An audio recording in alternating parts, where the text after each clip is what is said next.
Hello guys, आज आदिश की class का डे 7 है और ये आज की कुछ थीम है इस टाइप की आंट। और ठीक है गाइस, क्लास स्टार्ट करते हैं। स्टॉप करते हैं।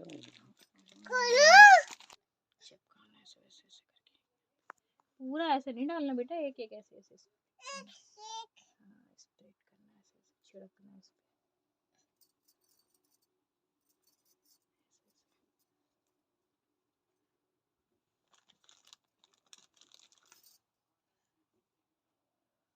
देखो उसे, देखो कैसे कर रहा है, देखो। If you need more yarn, please.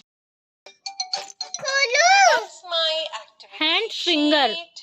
Hand print है ना, I'm gonna take my paint hand set. Paint the hand. Yes, so that's my messy method. देखो ऐसे Sheet on it. ऐसे पूरे में लगाओ, What does this bird ये वाले में भी look लगाओ, like? इधर ये वाले में भी लगाओ, ऐसे इसमें लगाओ। Right, ये देखो, hen, ये वाला लो, right? ये लो भी। Yeah, Betty. You all identify this as hen, but missing out on something. What is it? पूरा हाथ रखो ऐसे, Yeah, पूरा हाथ getting रखो, the हाँ feathers are ऐसे। missing, right? ये Yes, वाला and इस पे what's the रखो। outline color here? That's gone missing. चलो हैंड्स वॉश करने चलो। Yellow. And that is why we have yellow चलो paint today.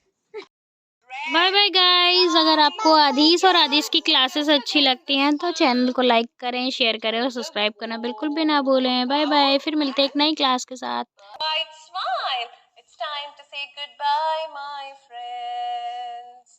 So it's bye bye from Imlan.